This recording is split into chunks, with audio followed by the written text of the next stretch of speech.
Hello বন্ধুরা, আসসালামু আলাইকুম। আমরা এখন আছি পতেঙ্গা সমুদ্র সৈকতে। চট্টগ্রামের যতগুলো দর্শনীয় স্থান আছে তার মধ্যে পতেঙ্গা সমুদ্র সৈকত আপনার কাছে সবচেয়ে উল্লেখযোগ্য হবে। চট্টগ্রাম ঘুরতে যাবেন আর পতেঙ্গা সমুদ্র সৈকত দেখবেন না, এটা তো হতে পারে না। আমরা আজকের ঘুরে ঘুরে আপনাদেরকে পতেঙ্গা সমুদ্র সৈকত দেখাতে চলেছি। সো বন্ধুরা, আমাদের সাথে আপনারা সঙ্গ দেবেন এই আশা রাখি। ভালো লাগলে লাইক, কমেন্ট, শেয়ার করতে ভুলবেন না। চট্টগ্রাম শহর থেকে মাত্র 14 কিলোমিটার দক্ষিণে কর্ণফুলী নদীর মোহনায় পতেঙ্গা সমুদ্র সৈকত অবস্থিত।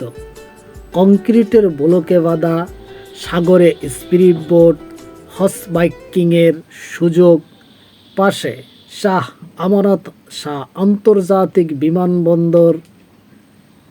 এটি আপনাকে বা পর্যটকদের কাছে একটি দারুণ জনপ্রিয় স্থান অধিকার করেছে। সো বন্ধুরা, দেখতে থাকুন পতেঙ্গা সমুদ্র সৈকত। সূর্যাস্ত ও সূর্যোদয়ের মনোরম দৃশ্য এই পতেঙ্গা সৈকত আপনি এখানেই দেখতে পাবেন। তাছাড়া সন্ধ্যাকালীন সময়ে সৈকতের পাশে বাজাবুজি, কাঁকড়া ভাজা, ডাবের পানির স্বাদ, নানা প্রকার খাদ্য আপনার পেটকে তৃপ্তি দিবে। তাছাড়া আপনি চাইলে সামুদ্রিক মাছ, শুটকি মাছ, চুড়ি, কানের দুল সহ নানা জিনিস আপনি এইখান থেকেই ক্রয় করতে পারবেন। আমাদের সাথে আজকের সফর সঙ্গী আমরা 3 বন্ধু, তিনজনেই হোমিওপ্যাথিক ডাক্তার এবং ছোটোখাটো একটি জবে আছি। যাই হোক, আমাদের চট্টগ্রামে ভ্রমণের জন্য আমরা যেগুলো জায়গা রেখেছিলাম তার মধ্যে এটি ছিল আমাদের কাছে প্রধান এবং প্রথম জায়গা। এবং এটা শুধু আমাদের নয়, পর্যটকদের কাছেও এটি প্রথম জায়গা এবং প্রথম দর্শনীয় স্থান হবে। কিভাবে যাবেন এইসব জায়গায় বা কিভাবে পতেঙ্গা সমুদ্র সৈকত আপনি উপভোগ করতে পারবেন? বন্দরনগরীর 0 পয়েন্ট থেকে প্রায় 14 কিলোমিটার দূরে অবস্থিত পতেঙ্গা সমুদ্র সৈকত চট্টগ্রাম শহরের যে কোনো প্রান্ত থেকে আপনি সিএনজি চালিত অটোরিকশা, ট্যাক্সি, লোকাল বাস, এবং এই যে লোকাল বাসের একটি নাম্বার থাকে সেটা হচ্ছে 10 নাম্বার, বাস করে সিএসি মোড় থেকে সহজেই আপনি পতেঙ্গা সমুদ্র সৈকতে যেতে পারবেন। তবে ছুটির দিনগুলোতে, যেমন শুক্র শনিবারে, আমরা বলবো আপনি না যাওয়াই ভালো, বা এই সময়ে প্রচুর ভিড় হয়। এছাড়া অন্য দিনগুলোতে লোকজন কম থাকে। আমরা ছুটির দিন এড়িয়ে গিয়েছিলাম, তাই লোকজন কম। লোকজন কম বলতে আমরা এখনও নদীর সমুদ্রের পাড়ে নামিনি, উপর থেকেই আপনাদেরকে ভিডিও দেখাচ্ছি। কিছুক্ষণের মধ্যেই, আর অল্প কিছুক্ষণের মধ্যেই আমরা সমুদ্রের নেমে যাব এবং সমুদ্রের প্রাকৃতিক দৃশ্য আপনাদেরকে দেখাবার চেষ্টা করব। কিছু সতর্কতা অবলম্বন করা যেতে পারে, যেমন সাঁতার কাটার সময় একটু সাবধানতা অবলম্বন করতে হয়, না হলে যে কোনো সময়ে বিপদ হতে পারে। এবার পতেঙ্গা সমুদ্র সৈকতে ঘোরার কিছু অভিজ্ঞতা বলি। এর আগে আমার একটা অভ্যাস রয়েছে, কোনো জায়গায় গেলে সেই জায়গাটার ইতিহাস সম্পর্কে জানবো তারপরে যাব, এটা আমার একটি এটা আমার একটা ইচ্ছা বা জানার ইচ্ছা বা আগ্রহ থাকে। যাই হোক, পতেঙ্গা সমুদ্র সৈকত সম্পর্কে ইতিহাস জানালাম, কি করে আসবেন, কি করে যাবেন, কোথা থেকে আসতে হবে, কোন গাড়িতে আসবেন, সবই আপনাদেরকে বলে দিলাম। এবার আমরা আমাদের অভিজ্ঞতা সম্পর্কে আপনাদের কাছে শেয়ার করি। আমরা 3 বন্ধু পতেঙ্গা সমুদ্র সৈকত উপভোগ করতে গিয়েছিলাম।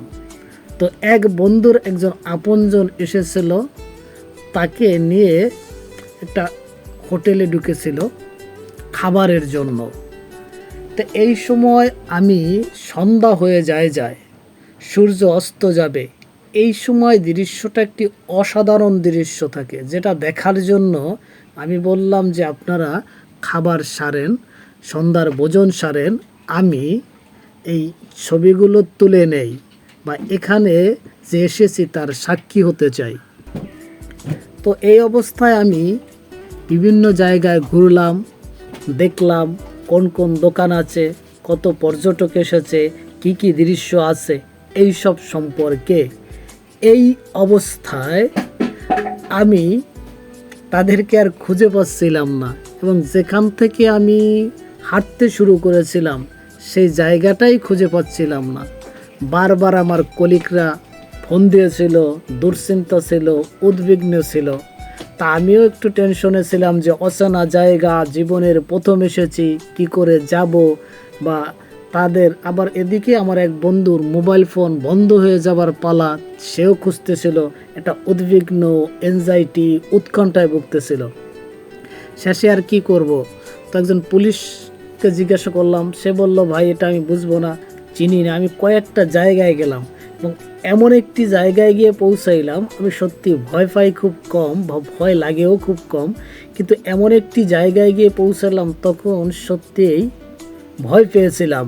এর কারণ হচ্ছে আমি খুঁজতে খুঁজতে যাইয়া তৃতীয় লিঙ্গের কিছু লোকের সামনে পড়েছিলাম। চিন্তা করলাম এই সময় যদি তারা আমাকে উল্টা জারিয়ে দেয়, অথবা তাদের কাছে যদি আমি লাঞ্ছিত হতে পারি, অথবা তারা একটা খারাপ ব্যবহার করতে পারে, তো ওই সময় কয়েকবার আল্লাহকে ডাকলাম যে আল্লাহ রক্ষা করো এখান থেকে।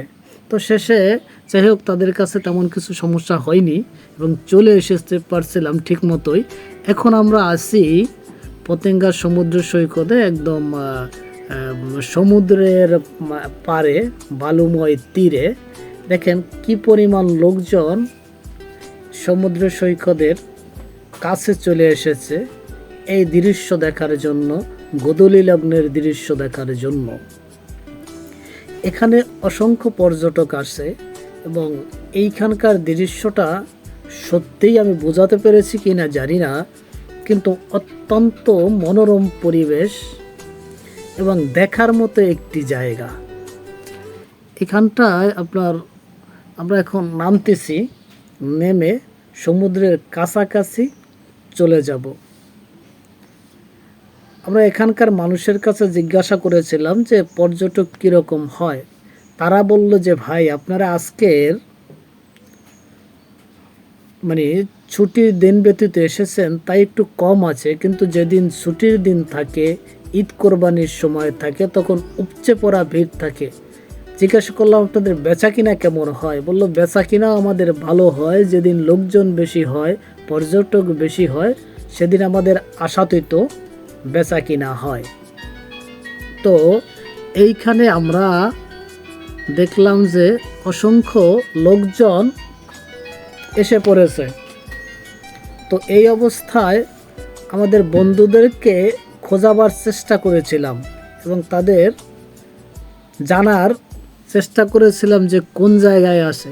অবশেষে ঘুরতে ঘুরতে একটি সময় তাদেরকে পেয়ে গিয়েছিলাম, কিন্তু তারা এই যে সমুদ্রের দৃশ্যগুলো তখন হারিয়ে গিয়েছিল, মাগরিব হয়ে গিয়েছিল, আজান চলছিল। আজানের পরের দৃশ্য থাকে একরকম, আর গোধূলি লগ্নে দৃশ্য থাকে অন্যরকম। যদি আমাদেরকে বলা হয় যে আপনারা এক কথায় বলেন পতেঙ্গা সমুদ্র সৈকত কেমন দেখেছেন, আমরা বলবো অসাধারণ অসাধারণ ভিউ ছিল, যেটা সত্যিই আসার আগে ভাবি নাই। ইউটিউব থেকে বা অন্য জায়গা থেকে আমরা যেভাবে পতেঙ্গা সমুদ্র সৈকত দেখেছিলাম তার চেয়েও উপভোগযোগ্য। এখানে আপনি চাইলে স্পিড বোটে ঘুরতে পারবেন, একদম সমুদ্রের দূরে যেতে পারবেন। আমাদের ইচ্ছা ছিল, কিন্তু সময় কম থাকার কারণে আমরা সেটা পারিনি, কারণ আমাদের হাতে সময়ের সংখ্যা ছিল খুব কম। অল্প সময়ের ভিতরে বেশি ঘোরার ইচ্ছা ছিল। এই যে টুপি, অস্থায়ী কিছু দোকান আছে এখানে, টুপি, ব্যাগ, তারপরে বাজার আছে যেখানে আপনি শুটকি মাছ পাবেন। এখানে আপনি বিভিন্ন ভাজা পোড়া চিংড়ি মাছ, কাঁকড়া সহ সন্ধ্যাবেলায় পেট পূজা করতে পারবেন, এরকম খাবার আছে আপনাদের এখানে পাবেন। এবং আপনি চাইলে একা, লোকজন নিয়ে, পরিবার সমেত আসতে পারবেন। সব বন্ধুরা, কেমন লাগলো জানাবেন। ভালো থাকবেন, সুস্থ থাকবেন। আগামী কোনো ভিডিওতে আবার আপনাদের সাথে দেখা করব। সে পর্যন্ত ভালো থাকুন, সুস্থ থাকুন, আমাদের জন্য দোয়া করেন, আপনাদের জন্যও দোয়া করি। সো বন্ধুরা, আজকের ভিডিও এখানে। ভালো থাকুন, সুস্থ থাকুন। আসসালামু আলাইকুম রহমতুল্লাহি ওয়া বারাকাতুহু।